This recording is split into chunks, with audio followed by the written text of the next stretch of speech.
I'd buy that for $1. It's not hard to imagine where things are headed. We've seen a growing shift on existing social media websites, be they Twitter or Facebook, YouTube or others, in regards to what content will be allowed or disallowed going forward. This situation becomes even more apparent with newly developed platforms not only adopting these same policies, but openly advertising them as a feature to potential new users.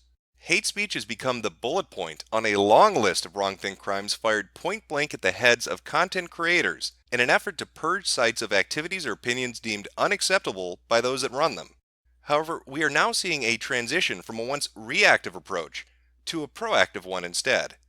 Rather than simply stemming the tide, they are seeking to dam the river. Why ban when you can deny access? Why pull down when you can refuse to put it up in the first place? And this new approach is now shifting its focus into finance rather than simply speech, though I'd argue both are interconnected for better or worse.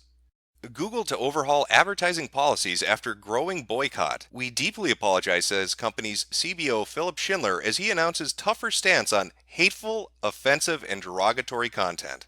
Now, this particular article is dealing with advertisers and a boycott that happened, and how Google is going to give them more power over where their ads appear and how it's going to run its platform going forward. First, Google itself is going to tighten its policies around what can live on its platforms and what subset of that content can support advertising on it. Starting today, we're taking a tougher stance on hateful, offensive, and derogatory content, Schindler says. The company is also ensuring that fake creators, those who impersonate other channels, can't host advertising. Schindler also says YouTube is taking a hard look at existing community guidelines to see if any content is allowed on the platform that shouldn't be, though no action is promised. Second, the company is promising better controls for advertisers to choose where their money goes and to prevent accidentally spending it on hateful content.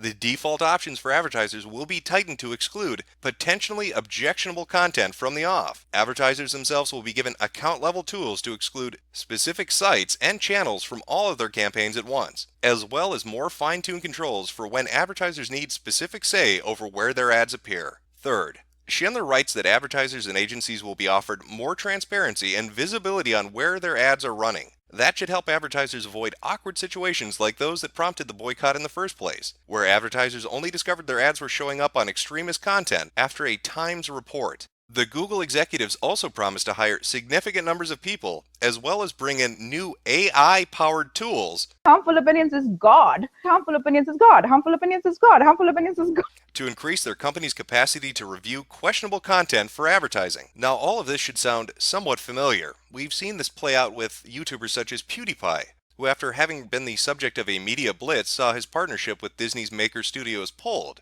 While this on its own isn't a death knell to his viability on the platform, it does have an effect. It sends a clear and concise message. Step out of line and you will suffer financially. These MCNs, multi-channel networks, help to manage YouTube accounts and perform a host of services. They mitigate issues common users face, such as content strikes, copyright claims, as well as manage adverts and negotiate pay rates for those ads. The bigger the network, the safer the user. This has a direct relation to revenue generation as well.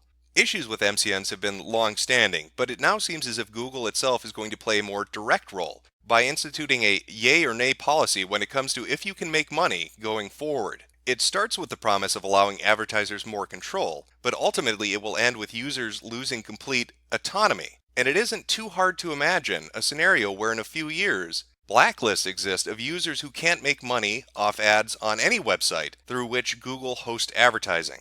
If you can't outright ban them, bleed them to death will be the new mantra. But all this does raise a rather interesting issue. Is a bigot's dollar worth less? The crux of the argument coming from companies like Google and others is that they view certain content as hate speech and thus believe it should be disallowed on their platform.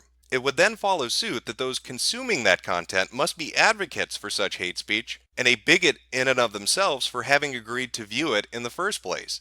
If that's the case, then what value is their view when it comes to advertisers? Is there some magic metric used in economics which weighs the value of the pure against the tainted when it comes to disposable income? If you had a modest channel that generated 2 million views per month on the content you produced, is that of less value to an advertiser than a smaller channel which only generates 200,000 views per month simply based on your political or social viewpoints? Does that not seem counterintuitive? As an advertiser, would you not want the most eyes on your product or service as possible? I have yet to encounter a television ad that asked me who I voted for, or a magazine ad that asked me my opinion on abortion before having been allowed to view it. So why then is the internet taking such a radically different approach? You could argue that this is a vocal minority forcing policy changes, or that the centralization of so many tech companies in such a specific geographic region plays some kind of role in their shared group vision. But regardless of what is causing it, I have no doubt it's going to become a larger issue going forward. I would argue that this is actually hurtful towards advertisers, that the more control they have, the more responsibility that comes with it. Now, that might not sound like a bad thing, but let me give you an example. Let's say I run Jimco. We're the best goddamn widget company which exists. Now, I put in a order with Google. I want to put my advertisements up on certain types of videos, widget-related videos. Now, let's say there are 100 different videos, and my ads get put on all of those. And the combined total for all those videos is 5 million views. Now, I don't have much say on which of those videos my advertisements go up on. Just a basic notion of I want it to be widget related. I don't know about the politics of the creator. I don't know about their social viewpoints. It doesn't matter to me. I'm in the business of selling widgets. That's all I care about. But now here comes a complaint. Somebody says, hey, wait a minute. Account number 98 said something I don't like. How dare you advertise on account number 98?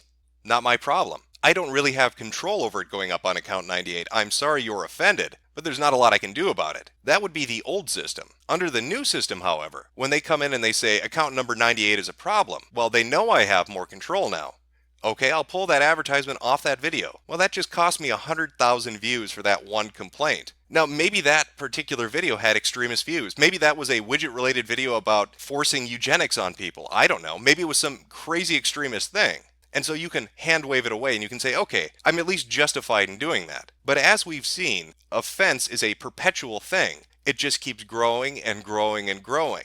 Sure, they label the most outrageous and outlandish things as hate speech right now, but as time goes on, that definition is going to get more wishy-washy. Soon it's not going to just be video number 98. It's going to be 14 and 11 and 22 and 34. And as I'm pulling all of these down, I'm losing views. My ability to advertise my product or service is diminishing, and the responsibility I have to take in addressing every single complaint that somebody has over what they find offensive becomes a detriment to my ability to make money and generate revenue. So what's the solution then? A blind pool approach? Do we create a secondary system that has ads assigned based on tiers of popularity in a random manner to mitigate the claim that so-and-so company supported such and such speech? Would that even be a feasible approach? Is the future peer sponsorship rather than standard advertisers, where content creators are more closely connected to the people that are putting up ads with them? I honestly can't say, but it is clear that this will need to be addressed. These changes are coming whether we like them or not, and they'll be all-encompassing. Your blog, your videos, your website will be strangled via the justification that your viewpoints are toxic and thus can't be supported. We've seen a lot of talk over the last few years about alternatives for where you can go to be able to speak your mind, but it might be time to start talking about where the hell you can go to get paid. As we've seen with a majority of tech companies, there is a hive mind groupthink mentality. When one does something, others follow suit.